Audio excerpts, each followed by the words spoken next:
ડભોઈમાં આંગણવાડીના પ્રાંગણ્યમાં જ ગંદકીનો માહોલ। ડભોઈના દેસાઈ યાર્ડ વિસ્તારમાં આવેલી આંગણવાડી નંદઘરની બહાર ગંદકીના દ્રશ્યો। ડભોઈ રેલવે સ્ટેશન પાસે આવેલ દેસાઈ યાર્ડ વિસ્તાર આંગણવાડી નંદઘરમાં 23 જેટલા બાળકો અભ્યાસ માટે આવે છે। ગંદકી અને દૂષિત પાણી ભરાયેલા જોવા મળ્યા। ગંદકીના કારણે વાલીઓ બાળકોને આંગણવાડી મોકલવા અંગે અનુભવે છે ચિંતા। દૂષિત પાણી અને ગંદકીમાં મચ્છર માખીઓના મોટા પાયે ઉપદ્રવ જોવા મળ્યો। ગુજરાતમાં ચાંદીપુરા વાયરસે પેસારો કર્યો છે, ત્યારે આંગણવાડીના ભૂલકાઓ બીમાર પડવાની સંભાવના। બાળકો રોગચાળાના ભરડામાં સપડાય તો જવાબદાર કોણ? વારંવાર રજૂઆતો છતાં નગરપાલિકા તંત્ર નિંદ્રાધીન જોવા મળી રહી છે। ગંભીર રોગચાળો આંગણવાડીના ભૂલકાઓને બાનમાં લે તે પહેલા નગરપાલિકા તંત્ર સક્રિયતા દાખવે તે જરૂરી છે। મોડી બાગોલ બહાર આવેલ દેસાઈ વિસ્તાર જ્યાં નંદઘર આંગણવાડી આવેલી છે, જ્યાં 4 વિસ્તારના છોકરાઓ અભ્યાસ માટે આવતા હોય છે। સોનેશ્વર પાર્ક, વસાઈવાલા જીન, ઈદગાહ અને દેસાઈયાર। આ વિસ્તારમાં આંગણવાડીની બિલકુલ બહાર કચરો અને ગંદકી હોવાના કારણે મચ્છરોનો અભાવ થઈ રહેલ છે। મચ્છરો વધી રહ્યા છે। બાળકો અંદર ભણવા આવે છે। બહેનોને વાલીઓએ વારંવાર કમ્પ્લેન કરી, બહેનોએ પણ નગરપાલિકામાં અરજી કરી। અરજી કરવા બાદ નગરપાલિકાવાળા આવી દેખી જતા રહે છે। કામગીરી હજુ કંઈક મુકમ્મલ થઈ નથી, સાફ સફાઈ કરી જતા રહે છે। મારી એક જ માંગ છે કે આ વિસ્તારમાં નંદઘર પાસે જે કંઈક પણ કચરો છે, કે જે કંઈક પણ ગંદકી છે તે દૂર કરે। ને અત્યારે હાલમાં ચાંદના વાયરસ ચાલી રહ્યું છે, જે નાના બાળકોના સાથે તકલીફ થઈ રહી છે। અત્યારે આના કારણે જો મચ્છરો વધે અને નાના બાળકોને ચાંદના વાયરસની કોઈ તકલીફ આવે તો તેનું જવાબદાર કોણ થશે? તે ધ્યાનમાં લઈ તંત્રને ખાસ અપીલ છે કે વહેલી તકે આ કામનું નિરાકરણ લાવે અને આ આંગણવાડીમાં ભણતા બાળકોને સુરક્ષા આપે।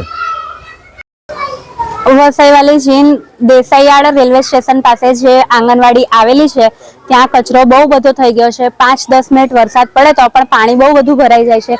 તેના કારણે મચ્છર થાય છે અને જે નવો વાયરસ આવ્યો છે તેના કારણે જે પણ બીમારી થશે તે અમારા છોકરાઓને થશે, તેનું જવાબદાર કોણ રહેશે? અમે આંગણવાડીવાળા બેનને રજૂઆત કરી છે, પણ એ એવું કહે છે કે આવી જશે। કેટલી વાર કહીએ છીએ તો પણ એ એક જ રિપ્લાય કરે છે કે આવી જશે। ક્યારે આવશે અને ક્યારે પગલાં લેવામાં આવશે તેના બદલ? અને જે નવો વાયરસ આવ્યો છે તે વાયરસ અમારા છોકરાઓને થશે, તેનું જવાબદાર કોણ રહેશે? અને 4-5 વિસ્તારમાં જે પણ થયું, આંગણવાડી આવેલી છે, 4-5 વિસ્તારના છોકરાઓ આવે છે, એના કારણે અમે રજૂઆત કરીએ છીએ કે અહીંયા સાફ સફાઈ કરે। અને મચ્છરો બહુ બધા થઈ ગયા છે, પાણી ભરાઈ ગયું છે, ઝાડ ઝાકળ થઈ ગયા છે, કચરો પણ અહીંયા જ નાખે છે લોકો। તેના માટે અમે રજૂઆત કરીએ છીએ કે અહીંયા સાફ સફાઈ કરાવો। તમે આંગણવાડી બહેનોને રજૂઆત કરી છે? હા, અમે આંગણવાડી બહેનોને રજૂઆત કેટલી વાર કરી છે, એ એક જ રિપ્લાય કરે છે કે આવી જશે। અહીંયા ક્યારે આવશે અને ક્યારે સાફ સફાઈ કરશે? અહીંયાના છોકરાઓને કેટલી તકલીફ પડે છે આવવા જવામાં। અહીંયા બહાર રમે છે, એ લોકો અહીંયા રમે છે, ત્યાં કાદવ કીચડ બહુ બધું થઈ ગયું છે, પાણી પણ ભરાઈ ગયું છે। તેના માટે અમે રજૂઆત કરીએ છીએ। અહીંયા રેલવે સ્ટેશન આગળ દેસાઈ યાર્ડમાં આંગણવાડી આવેલી છે, તો આ આંગણવાડીની આજુબાજુ બહુ જ ગંદકી થઈ ગઈ છે અને અમે નગરપાલિકામાં રજૂઆત કરીએ છીએ।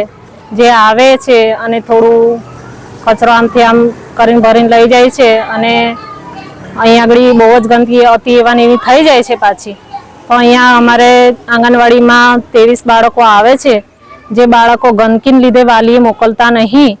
જે એવું કહે છે કે અહીંયા બહુ ગંદકી છે એટલે મચ્છર છે અને બહાર અમે રમવા બી કાઢતા નહીં બાળકોને, અને વાલી એવું કહે છે કે ગંદકી બહુ છે એટલે અમે બાળકોને નથી મોકલતા। તો એવું કહે છે કે ગંદકી તમે કંઈક કરો એમ, એટલે એવું કહે છે કે આ ગંદકી તમે હટાવો પહેલાં, પછી અમે બાળકોને આંગણવાડી પર મોકલીએ। જે બહાર બી એટલી બધી ગંદકી છે અને મચ્છર બી એટલા બધા છે અને ઝાડખા બધા છે, બહુ ઝાડવા ઉગી ગયા છે, એટલી બધી ગંદકી છે। તો બધા વાલી એવું કહે છે, એટલા માટે અમે એવી આશા કરીએ છીએ કે આ ગંદકી કાયમ માટે, આ ગંદકીનું કંઈ નિવારણ આવી જાય અને સારું થઈ જાય એવી આશા અમે રાખીએ છીએ।